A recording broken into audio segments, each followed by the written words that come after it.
ప్రియులారా, మంచి వాళ్ళలో కూడా చాలా మంచోళ్ళు, చాలా గొప్పవాళ్ళు అనుకున్న వాళ్ళలో కూడా ఈ ఈ ఈ భూమి మీద ఆదాము మొదలుకొని ఇప్పటిదాకా ఉన్నటువంటి మనుషులందరూ ఒక్క యేసు తప్ప ఇక ఆదాము మొదలుకొని ఇప్పటిదాకా ఉన్న వ్యక్తులందరిలో కూడా మంచోళ్ళు చెడ్డోళ్ళు ఉన్నారు కదా. చెడ్డోళ్ళ సంగతి తీసేస్తే మంచోళ్ళు, వీళ్ళు అసలు అన్ని విషయాల్లో పర్ఫెక్ట్ అన్న వాళ్ళలో కూడా దేవుడు అభ్యంతరపడి, దేవుడు బాగా గాయపడి నొచ్చుకునే విషయాలు కొన్ని ఉంటాయి. ఆ విషయాలను గురించి దేవుడు బాధపడతాడు, దేవుడు నొచ్చుకుంటాడు. అవి వీడిలో లేకుండా ఉంటే బాగుండు కదా అని దేవుడు ఆశపడతాడు. మనుషులందరిలోనూ స్వభావ సిద్ధంగా జన్మతా వచ్చినటువంటి లక్షణాలు కొన్ని ఉంటాయి. మూఢత్వాన్ని బట్టి వచ్చిన లక్షణాలు. కొన్ని ఏమో మంచిగా నడుచుకుంటాడు, కొన్ని భయంకరమైనటువంటి విషయాలు అవి కనబడడం వల్ల బయటికి, కానీ అవి ఉంటాయి మనిషిలో. దేవుడు భక్తులందరినీ కూడా పరిగణలోకి తీసుకొని తన చేతికి ఎవరైతే తమ జీవితాన్ని అప్పగించుకొని దేవునితో కలిసి నడుస్తున్నారో వాళ్ళని కొన్నిసార్లు కావాలనే పని కట్టుకొని దేవుడు గాయపరిచినటువంటి ఘట్టాలు మనం చూస్తూ ఉంటాం. వీళ్ళు చాలా మంచి భక్తులు కదా, వీళ్ళు దేవునితో నడుస్తున్నారు కదా, వీళ్ళు దేవుని నీతిని పాటిస్తున్నారు కదా, వీళ్ళు అన్ని విషయాల్లో యోగ్యులుగా ఉన్నారు కదా, ఎందుకు దేవుడు వీళ్ళని ఇంతగా నలగొట్టాడు, ఇంతగా గాయపరిచాడు అని కొన్నిసార్లు భక్తుల జీవితాల్లో జరిగిన సంభవాలను బట్టి మనకు అర్థమైద్ది, ఆ డౌట్ వస్తుంది.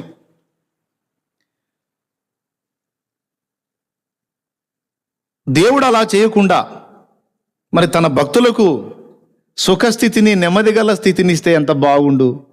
దేవుడు ఎందుకో తనను అతిగా ప్రేమించే వారినే నలగేస్తూ ఉంటాడు అని ధర్మ సందేహం అప్పుడప్పుడు మనకు వస్తుంది. దేవుడు తన యందు విశ్వాసం ఉంచిన వారందరి విషయంలో 2 పనులు చేస్తున్నాడండి. బాగా వినండి, 2 పనులు చేస్తున్నాడు. తనకు తమ జీవితాన్ని అప్పగించిన బిడ్డల విషయంలో, ఎవరికి? దేవుని చేతికి తమ బ్రతుకులను అప్పగించిన బిడ్డల విషయంలో దేవుడు 2 ముఖ్య పనులు చేస్తున్నాడు. మొట్టమొదటిది ఏమిటంటే, వారిలో ఆదాము తాలూకు బ్యాలెన్స్ ఏదైతే ఉందో, ఏది ఆ మూఢత్వపు తాలూకు కొన్ని అవలక్షణాలు ఏవైతే ఉన్నాయో వాటన్నిటినీ ఖాళీ చేస్తున్నాడు. ఒక పని, మొదటి పని సింపుల్గా రాసుకోండి. దేవుడు మన ప్రాచీన పురుషుని తాలూకు ఉన్న అవశేషాలను ఖాళీ చేస్తున్నాడు అని రాసుకో. మొదటిది అది. రెండవది ఏం చేస్తున్నాడంటే, తన అద్వితీయ కుమారుని, జనితైక కుమారుని వ్యక్తిత్వ లక్షణాలను మన లోపలికి పంపిణీ చేస్తున్నాడు. సింపుల్గా చెప్పాలంటే ఖాళీ చేస్తున్నాడు, నింపుతున్నాడు అని చెప్పొచ్చు. దేవునికి స్తోత్రం కలుగును గాక. హల్లెలూయా. ఏం చేస్తున్నాడు? ఖాళీ చేస్తున్నాడు. ఏం ఖాళీ చేస్తున్నాడు అంటే, మన ప్రాచీన పురుషుని యొక్క అవశేషాలు ఏవైతే మనలో ఇంకా శేషంగా మిగిలినాయో వాటన్నిటినీ తీసేస్తున్నాడు, తొలగించేస్తున్నాడు. మళ్ళీ ఏం చేస్తున్నాడు అంటే, తన అద్వితీయ కుమారుని యొక్క వ్యక్తిత్వపు లక్షణాలు ఏవైతే ఉన్నాయో వాటితో నింపుతున్నాడు. ఈ పని ఒక వ్యక్తి జీవితంలో ఎప్పుడు స్టార్ట్ అయిందంటే, ఒకడు తన జీవితాన్ని దేవుని చేతికి అప్పగించుకున్న రోజు నుంచి స్టార్ట్ అయింది. నేను దేవునితో కలిసి నడవాలి, దేవుడు నాకు ముఖ్యం, నేను దేవునికి ఇష్టంగా జీవించాలి, నేను దేవుని రాజ్యానికి చేరాలి, నేను దేవునితో కలిసి జీవించాలి అనే ఆశతో ఎవరైతే తమ బ్రతుకుని దేవుని చేతికి అప్పగించుకుంటారో, ఆ అప్పగించుకున్న నాట నుండి ఈ పని దేవుడు మొదలు పెడతాడు. ఏం పని మొదలు పెడతాడు?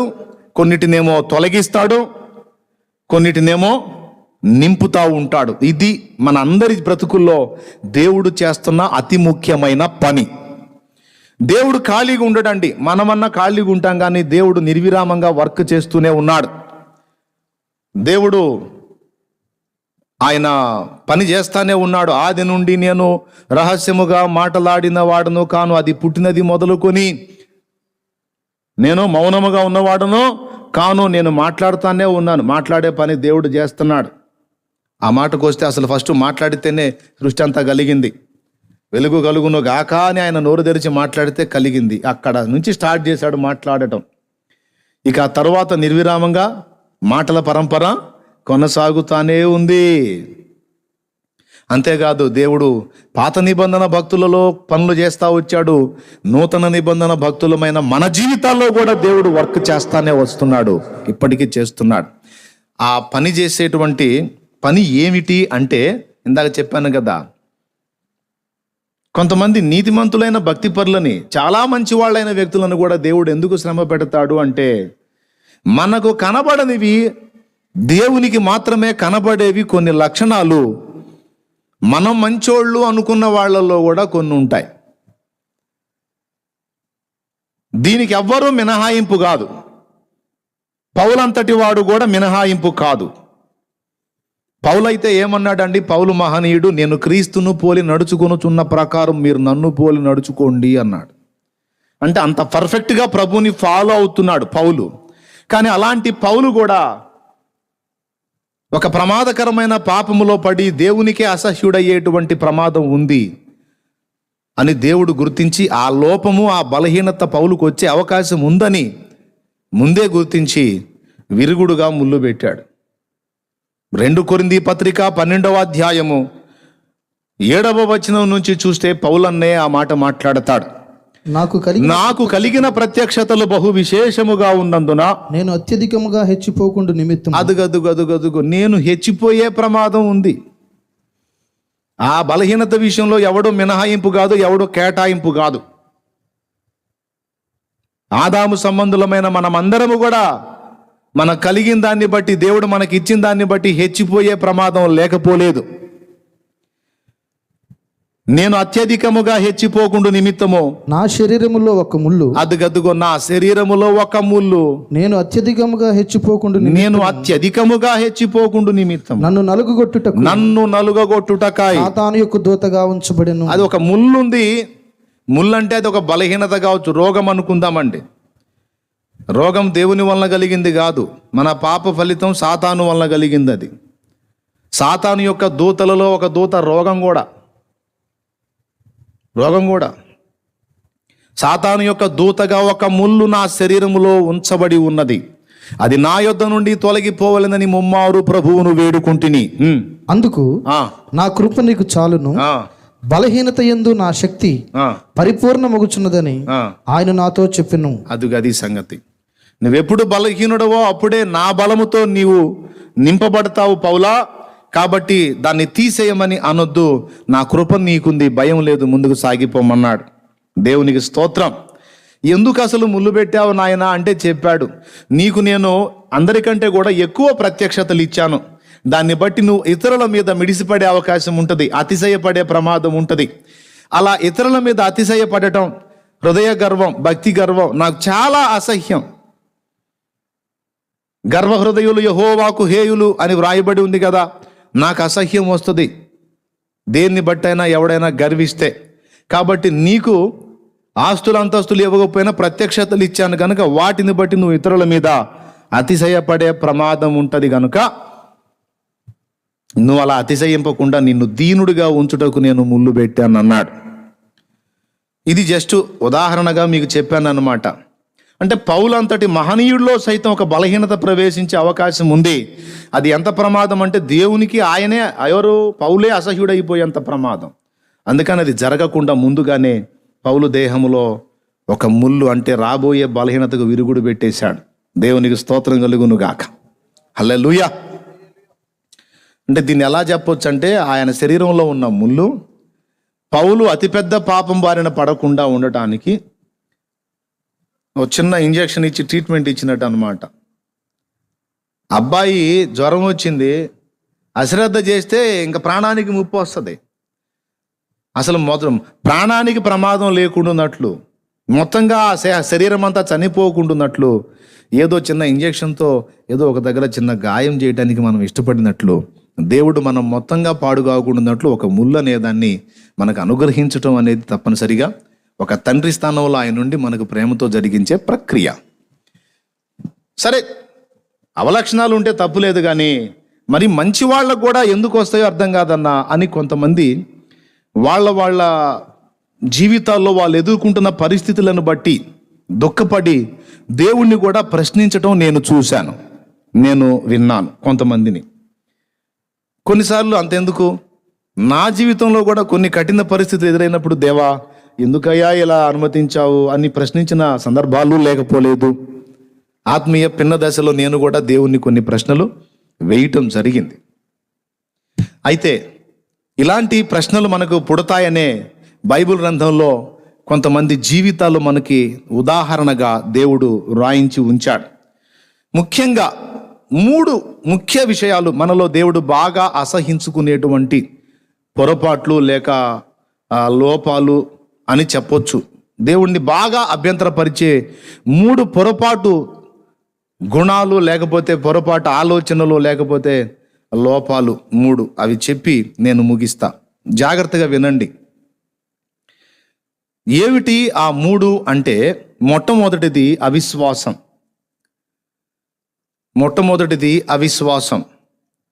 అంటే దేవుని నమ్మకపోవటం. దేవునికి ఒకడు ఇష్టుడు కావాలి అంటే ఎప్పుడు అవుతాడని ఉంది బైబిల్లో. ఒకడు దేవునికి ఇష్టుడు ఎప్పుడు అవుతాడని ఉంది.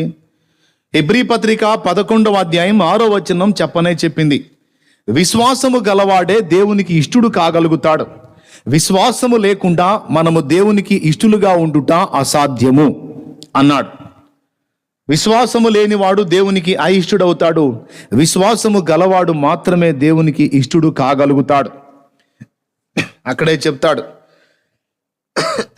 దేవుని యొద్దకు వచ్చువాడు ఆయన ఉన్నాడనియు తనను వెదకు వారికి ఫలము దయచేయువాడనియు మొదట నమ్మవలెను గదా. హెబ్రీ పత్రిక 11వ అధ్యాయం 6వ వచనం, విశ్వాసము లేకుండా దేవునికి ఇష్టుడై ఉండుట అసాధ్యము. దేవుని యొద్దకు వచ్చువాడు ఆయన ఉన్నాడనియు తను వెదుకు వారికి ఫలము దయచేయు వాడనియు నమ్మవలెను గదా అని 11వ అధ్యాయం మొత్తం కూడా విశ్వాసమును బట్టి భక్తులు సాధించిన విజయాల పట్టిక పెట్టేశాడు. అక్కడ విశ్వాసమును బట్టి ఖడ్గజ్వాలను తప్పించుకొనిరి, సింహముల నోళ్లు మూసిరి, అగ్ని బలమును చల్లార్చిరి అని 33వ చక్కగా విశ్వాసమును బట్టి వారు సాధించిన అద్భుత విజయాల పట్టిక ప్రస్తావిస్తాడు. 1 యోహాను పత్రికలో అంటాడు, లోకమును జయించిన విజయము మన విశ్వాసమే అంటాడు. కాబట్టి విశ్వాసం కలిగిన వాడు దేవునికి ఇష్టుడు, విశ్వాసం కలిగిన వాడు దేవుని దగ్గర ఫలము పొందుతాడు, విశ్వాసము కలిగిన వాడే లోకమును జయించేంత విజయాన్ని స్వతంత్రించుకుంటాడు. లోకమును జయించి జయ జీవితాన్ని స్వతంత్రించుకుంటాడు విశ్వాసము గలవాడు. మళ్ళీ చెప్తా, విశ్వాసము గలవాడే దేవునికి ఇష్టుడు, విశ్వాసము గలవాడే ప్రతిఫలం పొందగలడు, విశ్వాసము గలవాడే లోకమును జయించే జయ జీవితాన్ని స్వతంత్రించుకుంటాడు. లోకమును జయించిన విజయము మన విశ్వాసమే అన్నాడు. కాబట్టి విశ్వాసము కలిగిన వాడేమో దేవునికి ఇష్టుడైపోతే, ఇప్పుడు దేవుడికి అయిష్టుడు కావాలంటే ఏం చేయాలా? అవిశ్వాసిగా ఉండాలా. అపనమ్మిక కలిగిన వాడై ఉంటే దేవుడికి అయిష్టుడైపోతాడు. ఇప్పుడు మనలో ముఖ్యంగా దేవుడు విరగొట్టి తొలగించి మనల్ని శుభ్రపరిచి మనల్ని జాగ్రత్త చేయడానికి దేవుడు పూనుకున్న ముఖ్యమైన 3 సంగతులు, ఏవి విరవాలని దేవుడు పూనుకున్నాడో, ఏవి తొలగించాలని దేవుడు పూనుకున్నాడో చెప్పడానికి మొదలుపెట్టి మొదటిది చెప్పా. అవిశ్వాసాన్ని దేవుడు ఇష్టపడ్డాడు, అది మనలో ఉండకుండా విరగొట్టడానికి దేవుడు పూనుకున్నాడు. రెండవది, దేన్ని మనలో విరగొట్టడానికి దేవుడు ఇష్టపడతాడు, పూనుకున్నాడు, కష్టపడుతున్నాడు అంటే స్వనీతి అనే పొరపాటు లక్షణం మనలో విరగొట్టడానికి దేవుడు పూనుకున్నాడండి. మొట్టమొదటిదేమో అపనమ్మిక లేక అవిశ్వాసం, రెండవది స్వనీతి.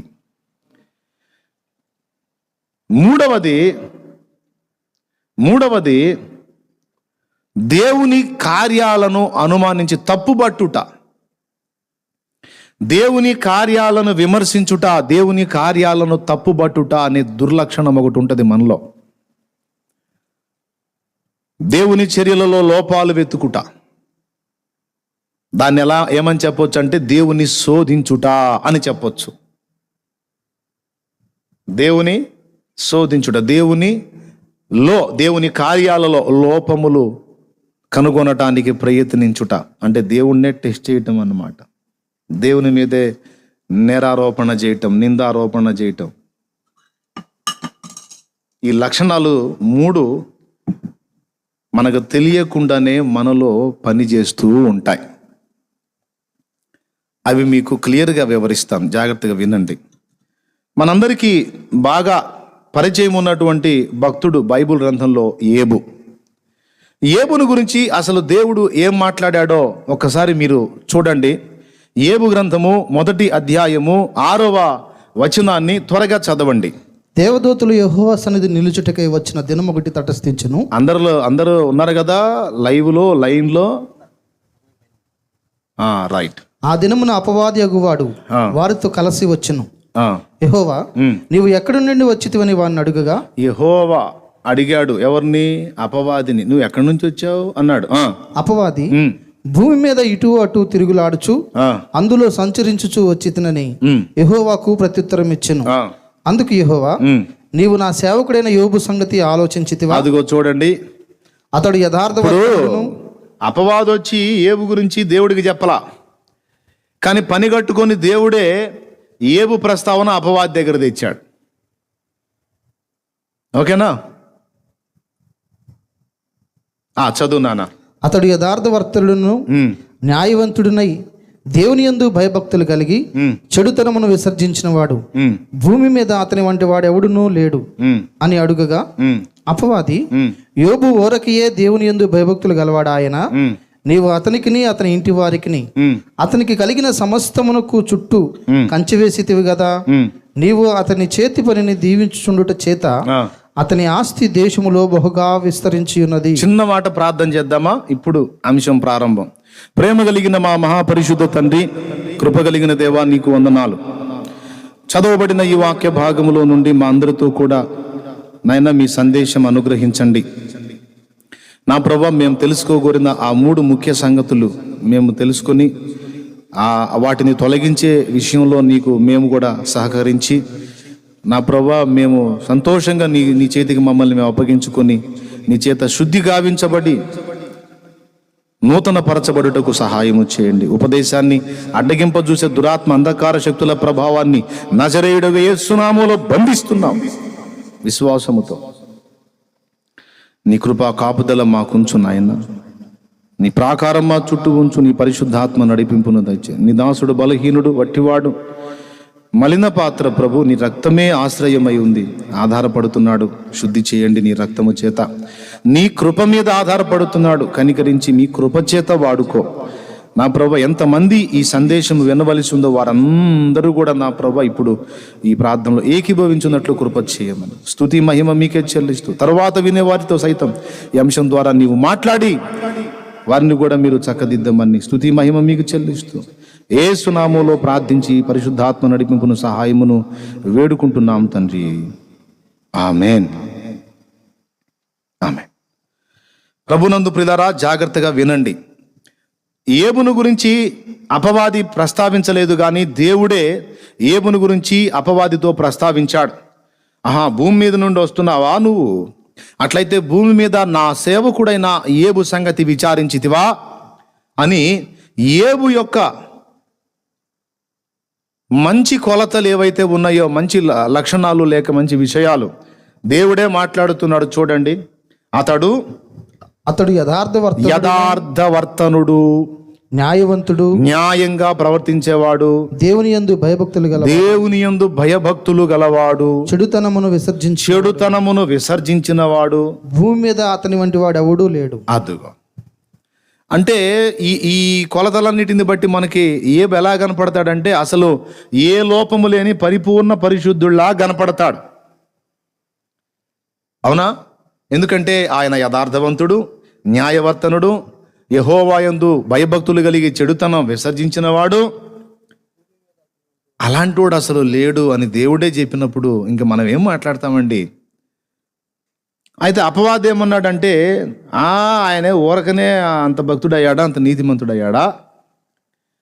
కలిగిందంత ఆశీర్వదించావు, సమృద్ధిగా ఇస్తున్నావు, ఇచ్చినప్పుడు ఎవరైనా చేస్తారు భజన. ఆ ఇచ్చినవి తొలగించి అతన్ని శోధించడానికి నాకు సమయం లేదుగా, నువ్వు కంచె వేశావుగా. అతనికి కలిగిన ఎవరికెవరు కంచేశాడో చూడు అక్కడ. నీవు అతనికిని అతని ఇంటి వారికి అతనికి కలిగిన సమస్తమునకును చుట్టూ కంచె వేసితివి కదా. గుర్తుపెట్టుకోండి, దేవుని సంబంధులందరికీ కూడా దేవుడు ఈ 3 అంచెల కంచె ఉంచుతాడు. వ్యక్తిగతంగా మనకి ఆయన కాపుదల ఉంచుతాడు. 2, మన ఇంటి వారికి దేవుని కాపుదల ఉంటుంది. 3, మనకు కలిగిన సమస్త వస్తువుకి, లేకపోతే పశుపక్షాదులకు, జంతుజాలానికి, మన ఆస్తి ఇత్యాది సమస్తానికి కూడా ఒక ప్రాకారం ఉంటుంది. నీకు ఆస్తి నష్టం జరగాలన్నా, లేకపోతే కుటుంబంలో వ్యక్తుల నష్టం జరగాలన్నా, నీ దేహానికి సంబంధించి ఆరోగ్య నష్టం జరగాలన్నా, వ్యక్తిగతంగా నీకే నష్టం కలగాలన్నా, దేవుడు ఆ కంచె తీసి అపవాదికి అవకాశం ఇస్తేనే అది జరుగుతుంది. దేవుని సెలవు లేకుండా సైతానుగాడు వచ్చి నిన్ను శోధించేదానికి అవకాశము లేదు. అందుకే పరలోక ప్రార్థనలో ప్రభు మనకు ప్రార్థన నేర్పుతూ ఏమన్నాడో తెలుసా?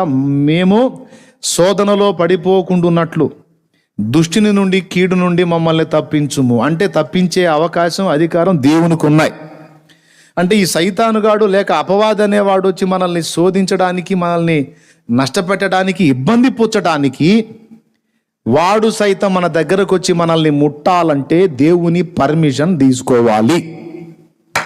కొంతమంది మారు మనసు పొంది బాప్తిస్మం పొందిన వాళ్ళు నాకు కలిసి వాళ్ళు నాతో కొన్నిసార్లు కొన్ని మాటలు అన్నారు. అన్నా, నాకెవరో చేతబడి చేశారన్నా, నీళ్ళలో కూడా కలిపేశారంటన్నా, ఇంకా నాకు తిరగదంటన్నా అని పేషెంట్ అయి వచ్చిన వాళ్ళు ఉన్నారు. చేతబడి, చిల్లంగి, బాణామతి అని కొన్ని మాంత్రిక విద్యలు, ప్రయోగ తంతులు ఉన్నాయి. ద్వితీయోపదేశ కాండము 18వ అధ్యాయము 10వ వచనంలో 9 రకాల సంగతులు ప్రస్తావిస్తాడు. తన కుమారునైనను కుమార్తెనైనను అగ్నిగుండమును దాటించుట, శకునమును చెప్పు సోదిగానైనను, మేఘ శకునములను గాని, సర్ప శకునములను గాని చెప్పువాన్నైనను, చిల్లంగి వాన్నైనను, మాంత్రికునైనను, ఇంద్రజాలకునైనను, కర్ణ పిశాచమును అడుగువాన్నైనను, దెయ్యముల యొద్ద విచారణ చేయువాన్నైనను. ఇందులో కొన్ని మానవుడి హస్తలాఘవంతో చేసే కొన్ని ఉంటే, కొన్ని అచ్చంగా దురాత్మ ప్రేరణతో, దురాత్మ నడిపింపుతో, దురాత్మ వశుడై చేసే కొన్ని ఉంటాయి. దయ్యముల యొద్ద విచారణ చేయుట, అలాగే కర్ణపిశాచి తంత్రము అని కొన్ని విద్యలు ఉన్నాయి. చిల్లంగి అనే మాట కూడా అందులో ప్రస్తావిస్తాడు. చిల్లంగి విద్య అదొక మాంత్రిక విద్య. ఇవి బైబిల్ లేవు అని చెప్పట్లేదు, అందుకే రెఫరెన్స్ చూపించా, ఉన్నాయి. అయితే ఇవి ఒక క్రైస్తవుడి మీద మారు మనసు పొంది పాప క్షమాపణ నిమిత్తమై బాప్తిస్మం పొందిన ఒక క్రైస్తవుడి మీద పారాలి. అవి పారి వాడు దెబ్బతినాలి అంటే అది అంత తేలికైన విషయం కాదు. బాగా ఇది లైవ్లో చూసేవాళ్ళు, ఒకవేళ మీ సంబంధులు ఎవరైనా దేవుని బిడ్డలై ఉండి ఇలా భయపడుతూ శోధింపబడుతుంటే వాళ్ళకు కూడా ఇది మీరు వినిపించవచ్చు. స్పష్టంగా చెప్తున్నా, మన మీద మాంత్రిక విద్యలు పారటం అనేది చిన్న విషయం కాదు, అది అంత తేలిక కాదు. ఎందుకు అంటే, ఎప్పుడైతే మనం దేవుని మార్గంలోకి వచ్చి దేవుని రక్తంలో కడగబడి పరిశుద్ధుల గుంపులో చేర్చబడ్డామో, దేవుని సంబంధులం అయ్యామో, మన చుట్టూ కూడా దేవుడు 3 అంచెల కంచె ఉంచాడు అని ఏబు గ్రంథం స్పష్టపరుస్తుంది. పాత నిబంధనలో దేవుని భక్తులకు అదే కాపుదల ఉంచాడు, నూతన నిబంధన భక్తులకు కూడా అదే కాపుదల ఉంచాడు. దేవునికి స్తోత్రం. ఆ పాటలో ఉంటుంది కదా, అది పాడొచ్చో లేదో, రాత్రియు పగలు ఆనంద యాత్ర ఇది ఆత్మీయ యాత్ర అనే పాట పాడొచ్చా బాబా?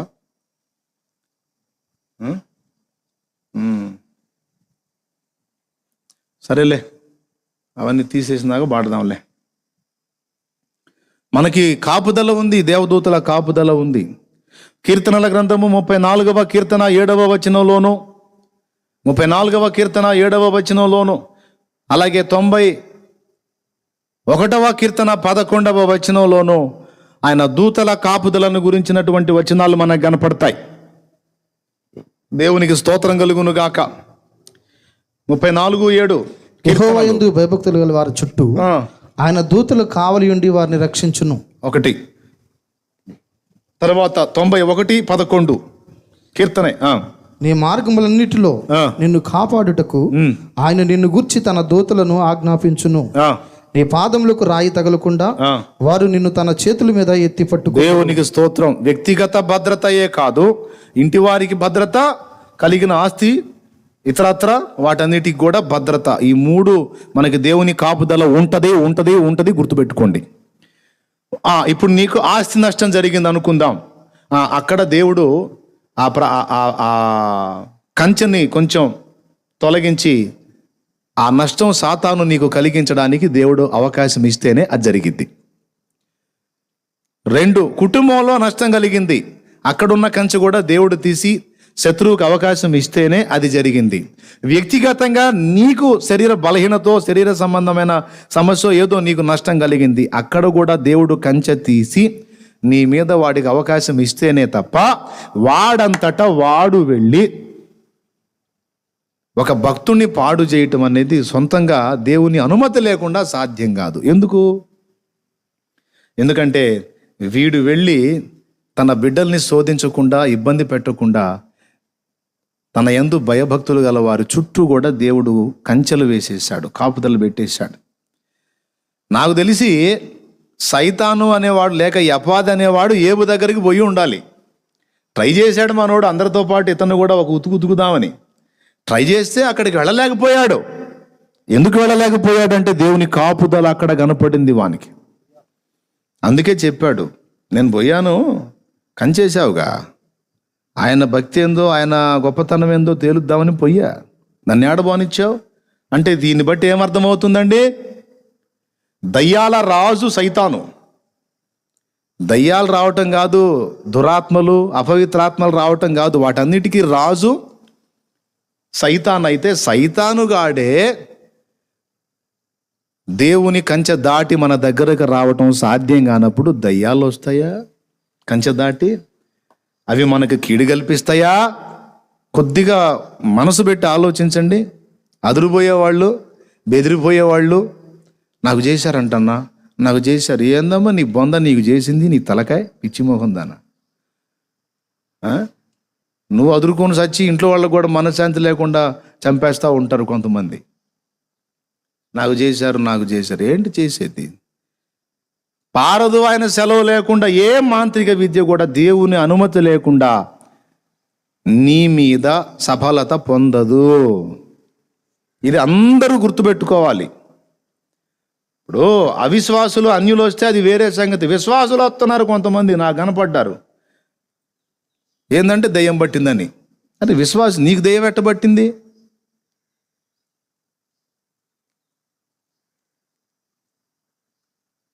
ఒకడు మారు మనసు పొంది పాపక్షమాపణ నిమిత్తం బాప్తిస్మం పొంది ప్రభువుని వెంబడించే వానిలో పరిశుద్ధాత్మ నివాసం ఉన్నాడు. దానికి లేఖనంలో అనేక వచనాలు సాక్ష్యం ఉన్నాయి. రోమపత్రిక 3:16లోను, 6:19లోను, అపోస్తల కార్యము 2:18లోను, 2:38, 18 కాదు 38, 2:38, మార్కు సువార్త 16, 15, 16 వచనాల్లో వాటి మీద మనకు అధికారం ఇచ్చాడని ఉంది. మత్తయి సువార్త 10 మొదటి వచనం, 10వ అధ్యాయం 1వ వచనంలో అపవిత్రాత్మ మీద అధికారం ఇచ్చాడని ఉంది. మార్కు సువార్త 3:13లో అపవిత్రాత్మ మీద అధికారం ఇచ్చాడని ఉంది. దురాత్మల మీద మనకు దేవుడు అధికారం ఇచ్చి ఉంటే నీకెట్టబడుతున్నాయి? నీలో పరిశుద్ధాత్మ లేడా? పరిశుద్ధాత్మను బయటికి నెట్టావా ఏంది? కొంపదీసి ఆత్మ బయటికి వెళ్ళిపోతేనే దురాత్మ వచ్చి కూర్చునేది. ఎవరు విన్నారో ఈ లైవ్లో నాకు తెలియదు, మొత్తానికి ఎవరో ఉంది, ఆ కేసు ఉంది, అందుకనే దేవుడు ఈ మాట బలికిస్తున్నాడు. ఖచ్చితంగా చెప్తున్నాను నేను. దేవునికి స్తోత్రం కలుగును గాక. చెప్తున్నా, దేవుని ప్రాకారం ఉంది మన చుట్టూ, అది దాటి శత్రువైన సాతానుకే, అంటే దయ్యాల రాజుకే ఛాన్స్ లేనప్పుడు ఆఫ్టర్ ఆల్ దయ్యాలు, ఆఫ్టర్ ఆల్ అపవిత్రాత్మలు ఏడిసినాయి, ఏడొస్తాయి, వాటి రాజుకే దిక్కు లేకపోతే ఏది రావాలన్నా దేవుని సెలవు కావాలి, లేకపోతే అవి రావటానికి ఛాన్సు లేదు. మరి అట్లయితే దేహమునే చంపువారికి భయపడకుడి కానీ దేహమును ఆత్మతో కూడా నరకములో నశింపజేయగలవానికి మిక్కిలి భయపడుడి అని ఉంది కదన్నా. మరి దేహమును చంపుతాడని ఉంది కదా శత్రువు అంటే, వాడు చంపాలన్నా కూడా ఈ పెద్ద ఆయన అవకాశం ఇవ్వాలి. ఆయన చిత్తమైతే, ఆయన నీకు సమయం అంతవరకు నిర్ణయించి ఉంటే తప్పకుండా ఆయన అవకాశం ఇస్తే అప్పుడు అది జరగవచ్చు. నేను చెప్తున్నా, వాడు దేహాన్ని చంపాలన్నా ఏం చేయాలన్నా దేవుని సెలవు తప్పనిసరి. సింపుల్గా చివరిలో ఈ అంశాన్ని ఈ పాయింట్ ముగించేటప్పుడు ఒక మాట చెప్తా.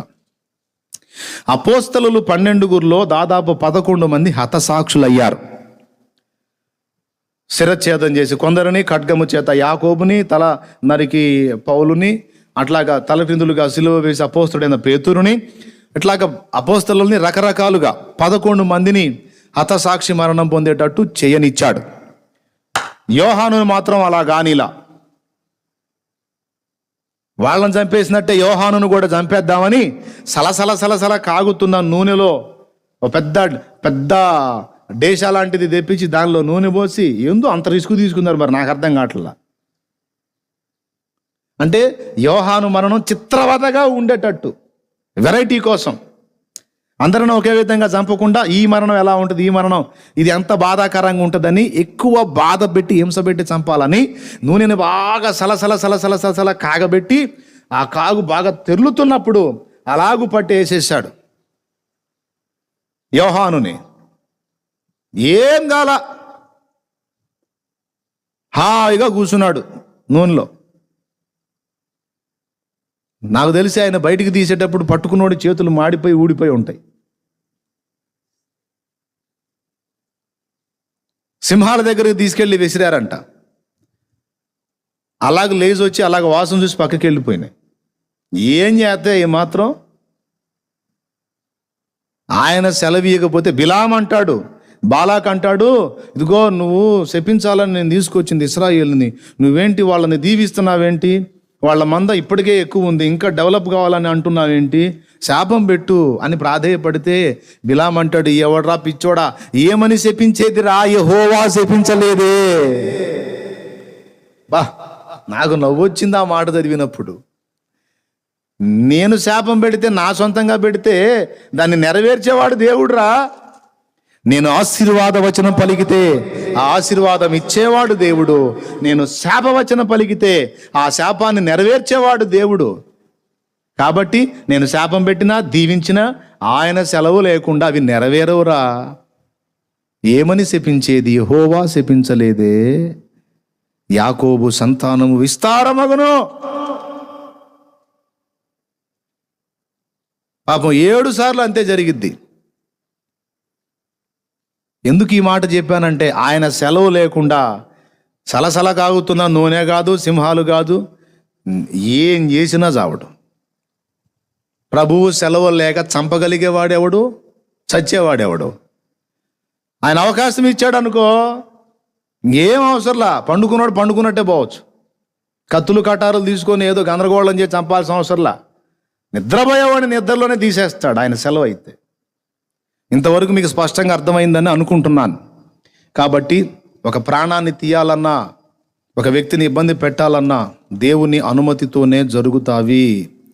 కాబట్టి ఇక్కడ ఈ 3 అంచెల కంచె ఏబు చుట్టూ ఉంచింది ఎందుకు నేను మీకు గుర్తు చేశానంటే, దేవుని విశ్వసించి కూడా పూర్తిగా నమ్మలేక, పూర్తిగా ఆనుకోలేక, ఆధారపడలేక, ఇరుగు పొరుగునున్న అన్ని జనులు మాట్లాడే మాటలు బాగా ఆళ్ళతో కూర్చొని ఈ పనికి మళ్ళీ ముసలమ్మ ముచ్చట్లు వేసుకొని దేవుని వాక్యం కంటే కూడా ఈ మాంత్రిక విద్యల గురించి, ఈ సిద్ధాంతుల వ్యవహారాలు, మాంత్రికుల వ్యవహారాలు మాట్లాడుకొని, ఈ వాస్తులు మాట్లాడుకొని, ఇవన్నీ పనికి మళ్ళీ మీటింగుల్లో కూర్చొని మైండ్ పాడు చేసుకొని డబ్బులు, ఇల్లు, ఒళ్ళు మొత్తం గొల్ల అనమాట. స్పష్టంగా చెప్పా. ఇంకా అర్థం కాకపోతే మీ కర్మ, నేను చేయగలిగింది ఏం లేదు. దేవునికి స్తోత్రం. కాబట్టి నేను చెప్తున్నా, ఆయన సెలవు లేకుండా ఏ మాంత్రిక విద్య కూడా నీ మీద పారదు. వాడు ఏమన్నా చేసుకొని డైరెక్ట్గా ఎదురుగా కూర్చోబెట్టి కూడా చేయని, అది పని కాదు. ఆయన సెలవు కావాలి. ఇంతవరకు గ్రహించండి. ఇక విషయానికి వస్తాను. ఏం చేశాడు? ఏబు చుట్టూ కంచె ఉంచాడు. మన చుట్టూ కూడా భద్రత ఉంది.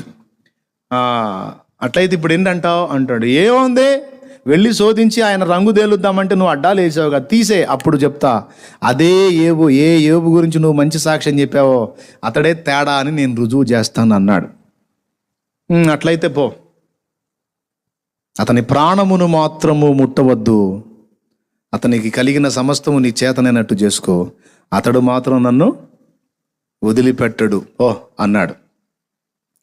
వెళ్ళాడు. మీకు జరిగేది తర్వాత మీకు తెలుసుగా, ఇంకా నేను దాన్ని కూడా చెప్పేది ఏముంది, మీకు దండం పెడతాను, ఏబు చదవండి అర్థమైపోయింది. కాబట్టి అంటే దండం ఎందుకంటే చదవని వాళ్ళకంటే చదివే వాళ్ళకి కాదు. కాబట్టి ఏబు చదవండి అంటే ఫ్రీగా మాట్లాడుతున్నాను, మరోలా అనుకోవాకండి.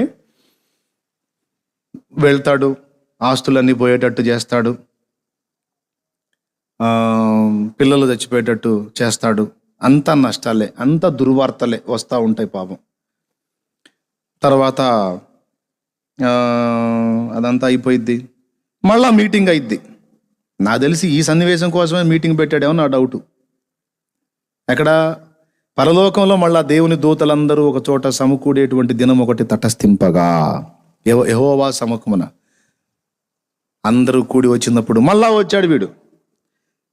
మళ్ళా అడిగాడు, అబ్బా ఎక్కడి నుంచి వచ్చావు అని. నువ్వు ఎక్కడి నుండి వచ్చితివని వారిని అడుగగా, అపవాది భూమిలో ఇటు అటు తిరుగులాడుచు అందులో సంచరించుచు వచ్చితినని యెహోవాకు ప్రత్యుత్తరం ఇచ్చెను. అందుకు యెహోవా, నీవు నా సేవకుడైన యోబు సంగతి ఆలోచించువా? అతడు యథార్థవంతుడును న్యాయవంతుడై. మళ్ళా చూడండి ఏం చెబుతున్నాడో సాక్ష్యం. దేవుని యందు భయభక్తులు కలిగి చెడుతనమును విసర్జించిన వాడు భూమి మీద అతని వంటి వాడు ఎవడును లేడు. నిష్కారణముగా అతన్ని పాడు చేయుటకు నీవు నన్ను ప్రేరేపించినను. నిష్కారణముగా అతన్ని పాడు చేయటానికి సాతాను దేవుణ్ణి ప్రేరేపించాడంట. నాకు అర్థం కాదు. సాతాను ఈయనను ప్రేరేపిస్తే సాతాను ప్రేరణకి దేవుడు లొంగుతాడా? దాన్ని రౌండ్ చేసి కొంచెం ఆలోచన చేయాలి ఆ పాయింట్ని. ఇప్పుడు మనుషులు మనం ఆ ప్రేరణకు లొంగితేనే అరుస్తాడు ఆయన. గలతీ సంఘానికి పౌలు రాస్తూ సున్నతి ఆచరించాలి, ధర్మశాస్త్ర క్రియలు పాటించాలి అని మీకు బోధించే బోధ దేవుని సంబంధమైనది కాదు. మీకు ఈ ఆలోచన వచ్చిందంటే ఇది దేవుని ప్రేరణ కాదు. అవన్నీ కాదనే కదా మనం క్రీస్తు రక్తమును ఆశ్రయించి విశ్వాసమును బట్టి మనం కృపచేత రక్షింపబడ్డాం. మళ్ళీ మీరు ధర్మశాస్త్ర క్రియలు ఫాలో అవ్వాలి, సున్నతి పొందాలి, విశ్రాంతి దినాచారాలు, పండుగ ఆచారాలు అన్నీ చెయ్యాలని ఎందుకు అంటున్నారు? మీరు విశ్వాసమును బట్టి కృపచేత రక్షించబడ్డారని మీకు తెలుసు కదా. మరి మీరు అట్లా కాకుండా ధర్మశాస్త్ర క్రియల వలన నీతిమంతులు అయితే క్రీస్తు శిలువ వ్యర్థమే కదా. మనంతటా మనం దేవుని ఎదుట నీతిమంతులంగా నిలవటం సాధ్యం కాదు కాబట్టే కదా ఆయన ప్రాణం పెట్టింది. మళ్ళా మీ సొంత క్రియల చేత దేవుని మెప్పించడానికి ఎందుకు మీరు సిద్ధపడుతున్నారు? ఈ ప్రేరణ మిమ్మును పిలిచిన వాని వలన కలుగలేదన్నాడు. అంటే ఇది దేవుని ప్రేరణ కాదురా, సైతాను ప్రేరణ, జాగ్రత్త అన్నాడు. బాగా గమనించాలి. అంటే సాతాను ప్రేరణకు లొంగవద్దు. అలాగే ఎందులో ఉంది ఇది? గలతీ పత్రిక నేను చెప్పింది ఎందులో ఉంది? కనపడలే, పక్కకు పెట్టినరా, చూడండి. 5వ అధ్యాయం 8వ వచనం చదువు, లేదా 7వ వచనం నుంచి. మీరు బాగుగా పరిగెత్తుచుంటిరి, సత్యమునకు విధేయులు కాకుండా మిమ్మును ఎవడు అడ్డగించను? ఈ ప్రేరణ మిమ్మును పిలుచుచున్న వాని వలన కలగలేదన్నాడు. అంటే సాతాను ప్రేరణ మీరు లొంగొద్దు అనే గలతీ పత్రిక మొత్తం రాశాడు. స్తోత్రం. అపోస్తల కార్యం 5వ అధ్యాయంలో అననీయ సప్పిరాలు పొలం అమ్మిన సొమ్ములో కొంత దాచుకొని కొంత తీసుకొచ్చి పేతురు పాదాల దగ్గర పెట్టినప్పుడు పరిశుద్ధాత్మను మోసపుచ్చుటకు సాతాను ఎందుకు మీ మనసులను హృదయములను ప్రేరేపించెను అంటే వాడికి ఎందుకు ఛాన్స్ ఇచ్చారు అని అడుగుతున్నాడు పేతురు. వాడికి ఎందుకు అవకాశం ఇచ్చారు? ఆడిని ఎందుకు శోధించనిచ్చారు? ఆడి ప్రేరణకు ఎందుకు లొంగారు? ఆడు మిమ్మల్ని ప్రేరేపించాడు, ప్రేరేపించి గెలిచాడు అంటే వాడి ప్రేరణకు లొంగారు, మీరు తప్పు చేశారు అని శిక్షించాడు. అలాంటిది మనల్నే ఆ ప్రేరణకు లొంగొద్దని ఆయన లొంగటం ఏందండి? నిష్కారణముగా అతనిని నష్టపుచ్చడానికి నువ్వు నన్ను ప్రేరేపించావురా. ఏమయ్యా, నువ్వు అన్నీ ఎరిగిన వాడవు కదా, సృష్టికర్తవు కదా, మహానుభావుడవు కదా, ఆడు ప్రేరేపించాడు అనుకో, నువ్వెట్లా పాపం ఏబుని గుల్ల చేస్తావయ్యా నువ్వు? మాకేమో వాడి ప్రేరణకు లొంగొద్దని చెప్తా, నువ్వేమో వాడి ప్రేరణకు లొంగిపోతా, లొంగి భక్తులను అగచాట్ల పాలు చేస్తా అని కేసు పెడదామా దేవుని మీద? ఎవరికి పెడదాం? ఆయనకే పెట్టాలా? ఎవరికి పెట్టాలండి కేసు? ఆయనకే పెట్టాలా? పెడదాం, పెట్టేశాం. ఇప్పుడు ఏం చెబుతాడో సమాధానం చూద్దాం. నిన్ను ప్రేరేపిస్తే నువ్వు లొంగి నీతిమంతుడైన భక్తుడిని అగచాట్ల పాలు చేయటం ఏమిటి? అసలు ఏమిటయ్యా అంటే కొంచెం జాగ్రత్తగా మనం పరిశీలన చేస్తే అసలు మొదట ప్రేరేపించింది అపవాది కాదు, అసలు దేవుడే వాడిని ప్రేరేపించి వాడు మళ్ళొచ్చి ఈయన్ని ప్రేరేపించేటట్టు చేసింది అసలు దేవుడే. అర్థమైందా? అసలు ఫస్ట్ ప్రేరేపించింది ఎవరు? ఫస్ట్ వాడిని కదిలిచ్చి ఏబు ప్రస్తావన తెచ్చి వాడిని రెచ్చగొట్టింది ఎవరు? ఆయనేగా. వాడు పోయి ఏబుని ఇబ్బందులు పెట్టి వచ్చాడు, మళ్ళా నన్ను అనవసరంగా నన్ను ప్రేరేపించావు అన్నాడు. కొంచెం జాగ్రత్తగా చూడండి. అంటే ఏబు విషయమై సాతానుకు చెప్పి వాడిని కదిలించి వాడు దేవుణ్ణి ప్రేరేపించినట్లుగా చూపించి, వాస్తవమే వాడు దేవుణ్ణి ప్రేరేపించిన మాట వాస్తవమే, అంత అలా వాడు చేయాలనే ముందు దేవుడు వాడిని కదిలించిన మాట కూడా వాస్తవమే. ఎందుకు? దానిలో ఉన్న నిగూఢత ఏమిటంటే ఏబును దేవుడు రెండంతలుగా ఇంకా దీవించాలనుకున్నాడు. అండి మీలో ఎంతమందికి కావాలి రెండంతలు దీవెన? నాకు కావాలంటే చెప్పండి తొందరగా, నేను మంచినీళ్ళు తాగుతా.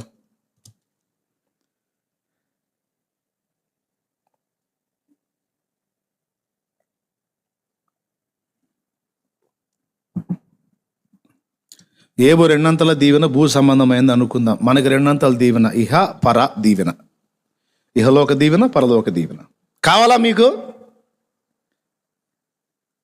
మీరు చెప్పండి, మీకు వద్దా? చేతులు ఎత్తండి, నాకు కావాలన్నాడు. రెండంతల దీవెన కావాలా? రైట్. ఏబుకు కూడా దేవుడు రెండంతల దీవెన ఇద్దాం అనుకున్నాడు.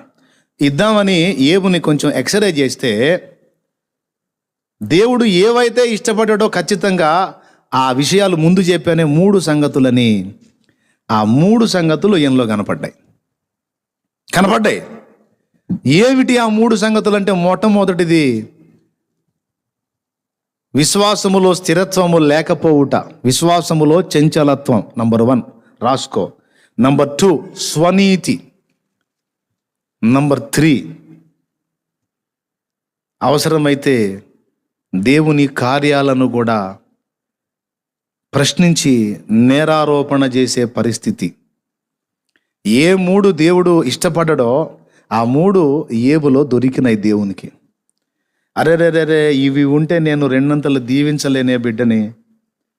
చాలా కాలం నుంచి గమనిస్తున్నా, యథార్థత బాగానే ఉంది, న్యాయం బాగానే ఉంది, భయభక్తులు బాగానే ఉన్నాయి, అన్నీ బాగానే ఉన్నాయి, కానీ రహస్యంగా ఏబులో ఈ 3 పనిచేస్తున్నాయి. ఇప్పుడు నేను వాటిని సరిచేసి శుద్ధి చేసి నా బిడ్డను రెండంతలు దీవించాలనుకున్నాడు. మరి ఇప్పుడు ఏబుని శుద్ధి చేయాలి, ఏబుని కరెక్ట్ చేయాలి అంటే వేరే మార్గం ఏమి కనపడలా. ఏబుకి ఇప్పుడు అర్జెంటుగా శ్రమలు రావాలి, అన్ని విషయాల్లో రావాలంటే ఎవరు పోవాలి? ఆ పని చేయటానికి ఎవరు పోవాలి? అలాంటి పనులు చేసేవాడు ఒకడు ఉన్నాడు, వాడిని దించాలి లైన్లోకి. దించాలంటే మరి ఎట్లా? అందుకని ఏదో సందర్భాన్ని ఎత్తినట్టుగా వాని ప్రస్తావన తీసుకొచ్చి మా ఏబు చాలా పర్ఫెక్ట్ అనేసరికి వీడు ఒప్పుకోడుగా. దేవుడు నంది అంటే వీడు ఊరుకోడు. దేవుడు ఇది మంచిరా అంటే ఊరుకోడు. వెంటనే ఆహా ఏం కాదు అది తేడా అంటాడు. నువ్వు అనాలనే నిన్ను ఆ విషయం నేను గల్లిచ్చింది. నేను ఏబుని మంచి అంటాను, నువ్వు ఏబు తేడా అంటావు, నాకు తెలుసు. అందుకని ఈ మంచి చెడ్డ రెండు విశ్లేషించుకోవడానికి ఖచ్చితంగా ఈ శోధనే అవసరమైద్ది. కాబట్టి తప్పనిసరిగా నువ్వు ఏబు మీదకి వెళ్తావు, ఏబుని నువ్వు శ్రమ పెడతావు. ఆ శ్రమ ద్వారా ఏబులో ఏ మూడైతే నేను ఉండకూడదు అనుకున్నాను అవన్నీ విరగొడతాను, ఏబుని నేను రెడీ చేసుకుంటాను, రెండంతలు దీవిస్తాను అని దేవుడండి మనతో మన విషయంలో వ్యవహరించేటప్పుడు నాన్నలాగా వ్యవహరించడం ఇక్కడ కనపడిద్ది మనకి, కన్న తండ్రిలాగా. దేవుడు అనగానే అచ్చంగా సింహాసనం మీద కూర్చొని కత్తి తీసుకొని రే చంపేత్తా అన్నట్టుగా మాత్రమే ఊహించటం కాదు. దేవుడు మన నాన్న అని కూడా మనం మర్చిపోకూడదు. యేసయ్య చెప్పాడు, మీ తండ్రి. ఎవరు మీ తండ్రి? పరలోకమందున్న మీ తండ్రి. అరే ఆ పాట ఎప్పుడుదిరా? సింహము పిల్లలైన లేమిగల అదేనా? వీళ్ళేందిరా పాటలన్నీ అక్కడ ఇరికిచ్చి కూర్చున్నారు. సరే, మీ తండ్రి మీకేం కావాలో ఆయనకు తెలుసు కాబట్టి మీరు ఇలాగ ప్రార్థన చేయండి. మీ తండ్రి రహస్యమందు చూస్తున్నాడు. మీ తండ్రి మీ నాన్నరా బాబు అని పరిచయం చేశాడు యేసయ్య. ఎవరిని? తండ్రిని. పరలోకమందున్న మా తండ్రి, నీ నామం పరిశుద్ధ పరచబడునుగాక, నీ రాజ్యం మాకు వచ్చునుగాక. పరలోకమందున్న మా తండ్రి, నీ నామం పరిశుద్ధ పరచబడునుగాక, నీ రాజ్యం మాకు వచ్చునుగాక. దేవునికి స్తోత్రం. ఆ టైం ఎంత పోతుందో చూడండి. మళ్ళా పాపం ఎక్కువైతే ఇబ్బంది అయింది వాళ్ళకి. పెందలాడు ముగించేస్తాను మరి.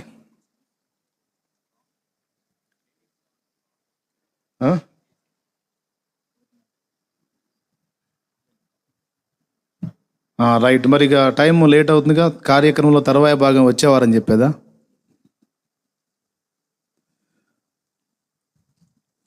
కొంతమందికి పాపం పైసలు ఇల్లే, కొంతమందికి ఛార్జింగ్ ఇల్లే. అట్లాంటి సమస్యలు ఏమైనా ఉన్నాయా?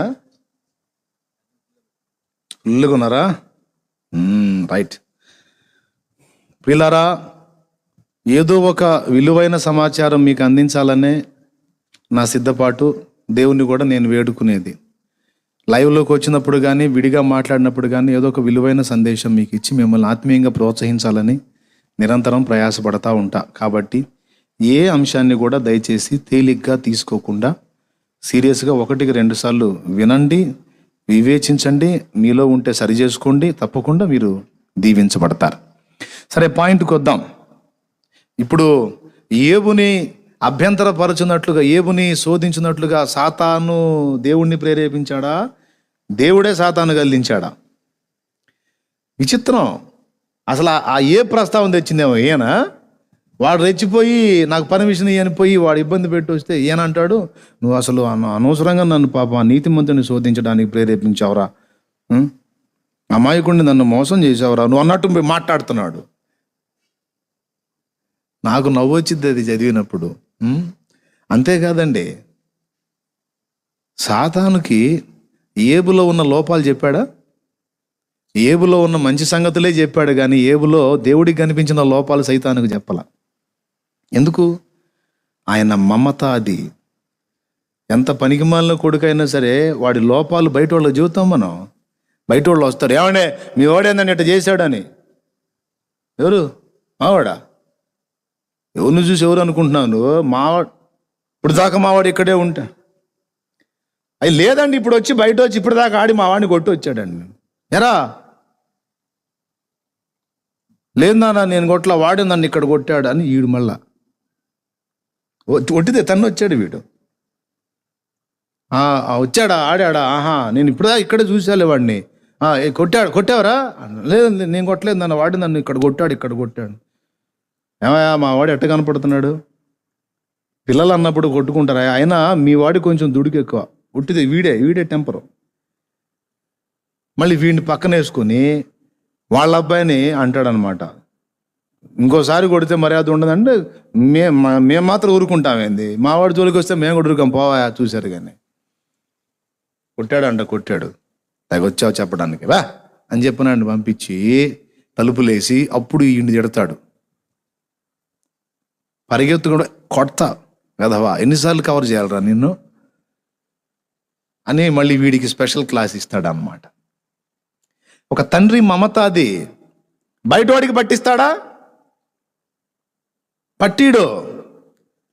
అలాగని చెప్పని ఊరుకుంటాడు, తలుపులేసి మళ్ళీ వీడికి కౌన్సిలింగ్ చేస్తాడు తండ్రి.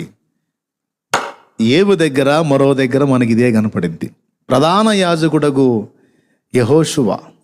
ఒకసారి మీరు జకరియా గ్రంథము 3వ అధ్యాయము 1వ వచనం నుంచి చూడండి ఒకసారి. మరియు యెహోవా దూత ఎదుట ప్రధాన యాజకుడైన యెహోషువ నిలవబడుటయు, సాతాను ఫిర్యాది అయి అతని కుడి పార్శ్వమున నిలబడుటయు అతడు నాకు కనపరచును. సాతాను, యెహోవా నిన్ను గద్దించును, యెరూషలేమును కోరుకుని యెహోవా నిన్ను గద్దించును, ఇతడు అగ్నిలో నుండి తీసిన కొరివలే ఉన్నాడు కదా. చూడండి ఒక్కసారి ఆ వచనం మరి అబ్జర్వ్ చేయండి. ప్రధాన యాజకుడు యెహోజాదా కుమారుడైన యెహోషువ. మీరు మోషే యెహోషువ అనుకునేరండోయ్, ఆయన కాదు. నూను కుమారుడైన యెహోషువ ఈయన ప్రధాన యాజకుడు యెహోజాదా కుమారుడైన యెహోషువ. మలిన వస్త్రములు గలవాడై యెహోవా దూత సన్నిధులు, అంటే దేవుని సన్నిధిలోనేలే, ఆయనకు దూత అనే బిరుదు కూడా ఉంది కదా, ఆయన సన్నిధిలో నిలిచున్నాడు. పక్కన సాతాను ఫిర్యాది అయి నిలుచున్నాడు. అంటే వాడు అపవాదులు మోపడానికి వచ్చాడు. ఎవరి మీద? మలిన వస్త్రాలతో కనపడుతున్న యెహోషువ మీద. వాడు కంప్లైంట్లు చేస్తే, ఫిర్యాదులు చేస్తే ఈయన అంటాడు, ఏమయ్యా ఎవరి గురించి మాట్లాడుతున్నావు? మావాడి గురించేనా? యెహోషువ గురించేనా? భలే వాడివే, అగ్నిలో నుండి తీసిన కొరవి వలె ఉన్నాడు. అంటే మావాడు నిప్పు. దేవునికి స్తోత్రం, హల్లెలూయా.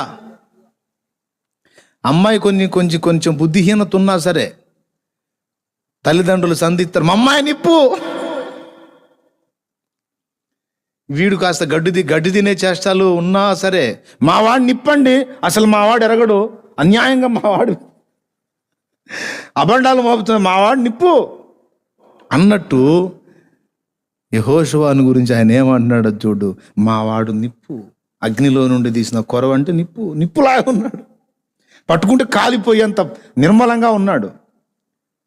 కానీ ఆ నిప్పు మీద కాస్త బూడిద ఉంది.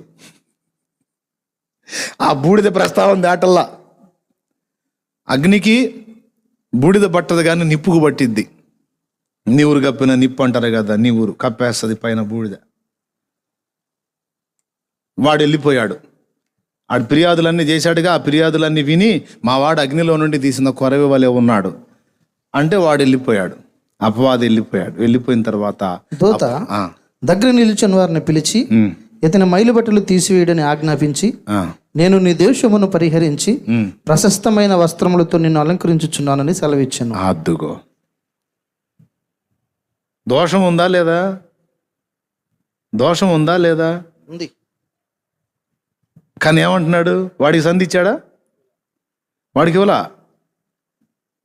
మావాడు నిప్పండి అన్నాడు, నిప్పని ఆయన పంపించాడు. తండ్రిలాగా వ్యవహరిస్తున్నాడు చూడండి. యెహోవా దూత అని ఉందిగా, దేవుడు అంటావేంది నువ్వు అని మళ్ళీ ఒక లాజిక్ అడుగుతారేమో. దోషములు పరిహరించేది దేవుడే అని మర్చిపోవద్దు. నేను దూత అంటున్నాడు, ఏమని? దూత కాదు, ఆయన దేవుడే. నేను నీ దోషమును పరిహరించి ప్రశస్తమైన వస్త్రములతో నిన్ను అలంకరించుచున్నానని సెలవిచ్చాను. అద్దుగా, పరిశుద్ధుడవు నీతిమంతుడవు, పరిశుద్ధుడవు నీతిమంతుడవు, పాపపు వస్త్రము మార్చిన దేవా, పరిశుద్ధుడవు నీతిమంతుడవు. పాపపు వస్త్రము మార్చిన దేవా, ప్రాపుగ రక్షణ వస్త్రమిచ్చితివి.